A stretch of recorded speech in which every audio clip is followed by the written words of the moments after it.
let's get things started. Ready? Go!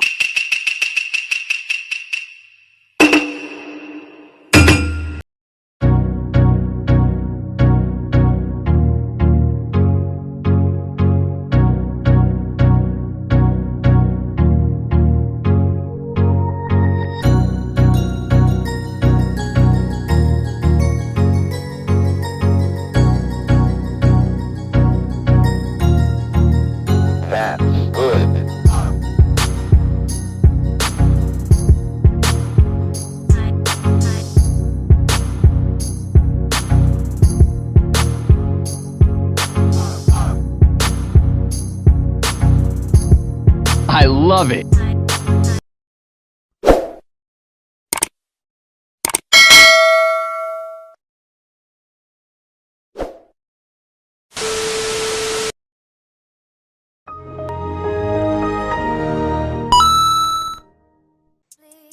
What's up, guys? It's the Esnary Rose. I would say back another video, but I took a hiatus since my last video, and mainly that was just because, I thought to myself, let me just take off the month of February to stockpile B-roll footage and everything like that. Let me just take that moment to really just accumulate a lot of the B-roll and a lot of the clips that I use to be more streamlined when I make my videos. So that's what I spent the entire month of February doing. Just, focusing on school, work, getting videos prepped getting videos prepped preemptively, and of course playing lots and lots and lots and lots and lots of Master Chief. That will be on my other channel. Subscribe.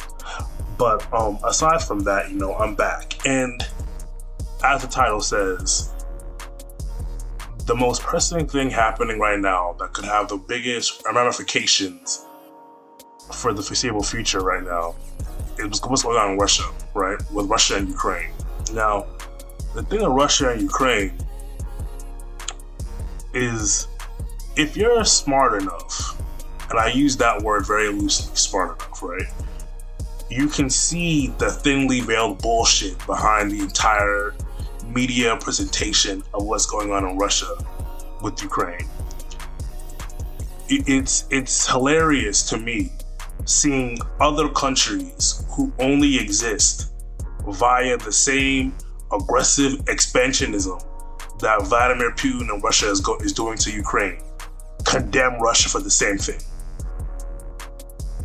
Like, it's hilarious to me seeing American news networks condemn Russia.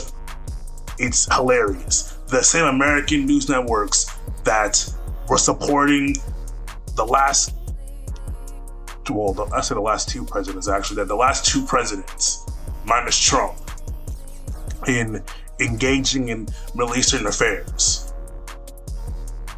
Condemn Putin on some, the incivility, etc., etc. Like, America spent almost a decade dropping bombs in the Middle East for what? Oil. Oil and WMDs that they never found. But they want to condemn Russia.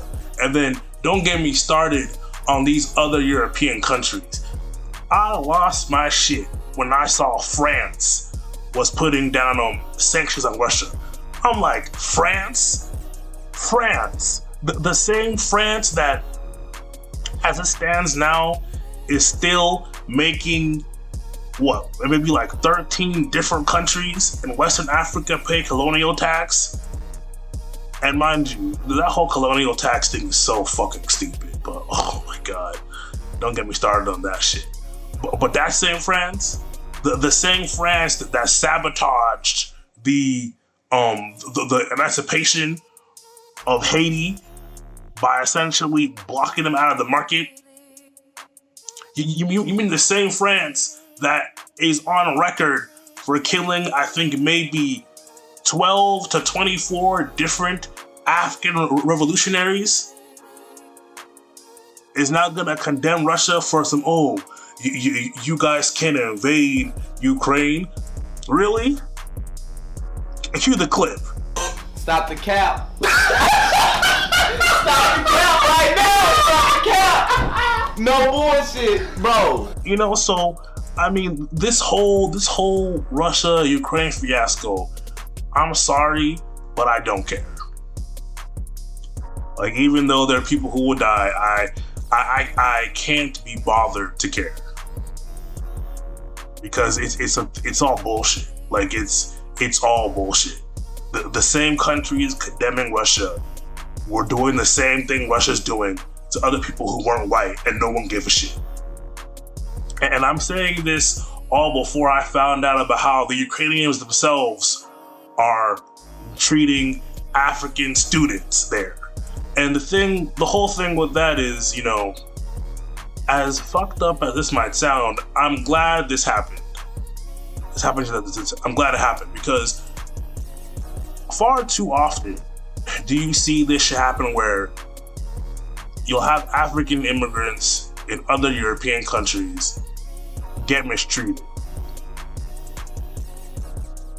and then continue to go there. Like, I can count on my hands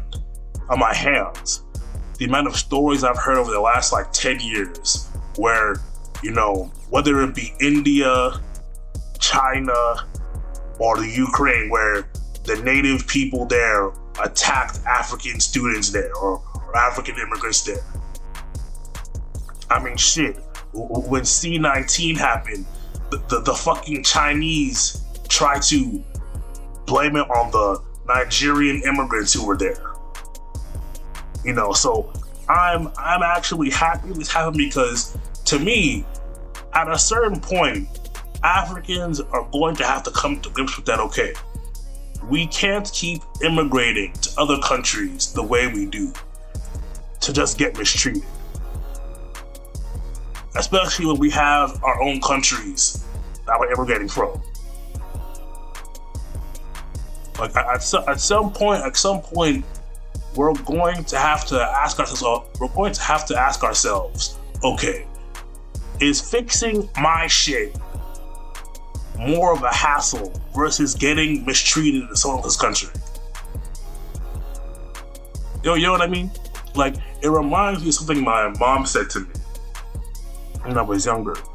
When I was a kid, I would always run in her room because it was clean. Because it was cleaner than my room. My room was always messy when I was younger. I would always run into her room and get in her bed, right?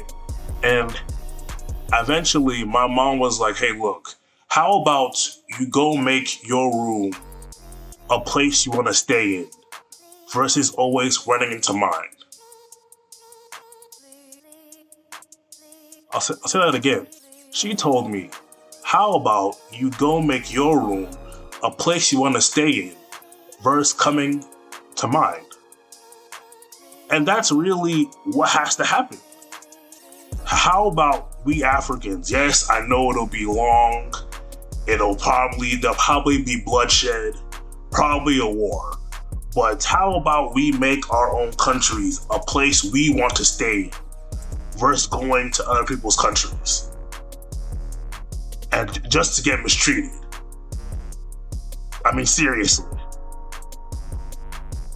Because my cup runneth over with not giving a fuck about this shit. Honestly, it does.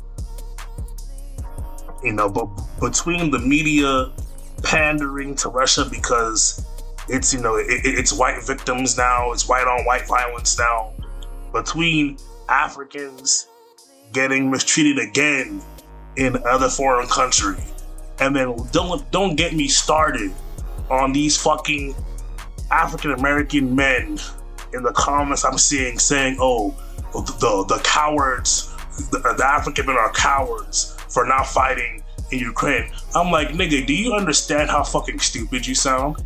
So let me get this straight. You're so hell-bent on your xenophobia and your inferiority complex, right?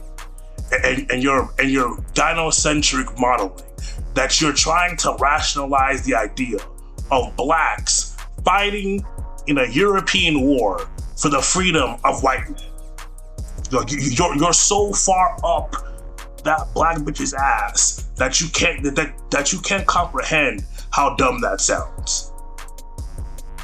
And you know, the sad part is, I can't even blame y'all, because I'm pretty sure that's the same retarded mindset, and part of my French when I say this.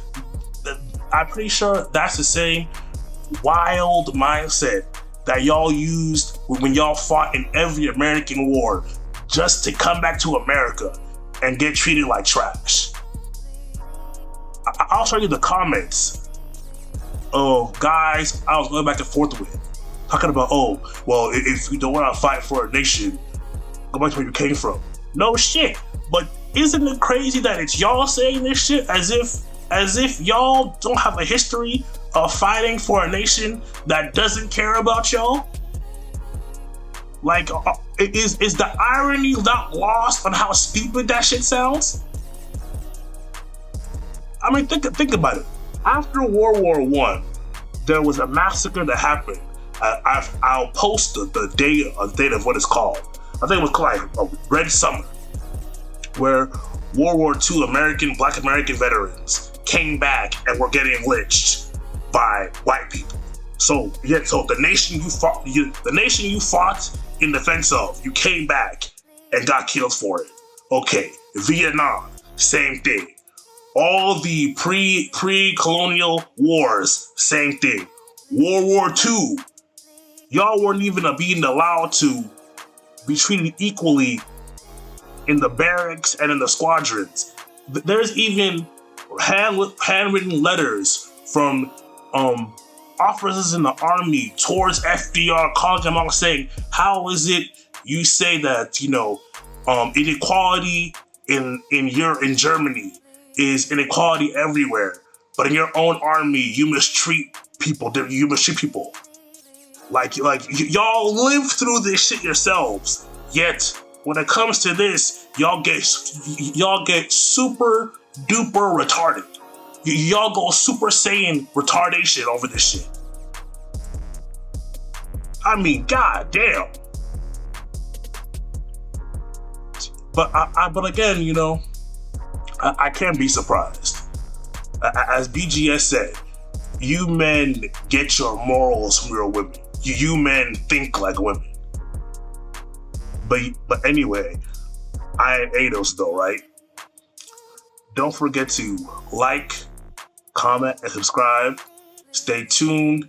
The month of March, I'm gonna be really putting out more videos, more content, more streams. Peace.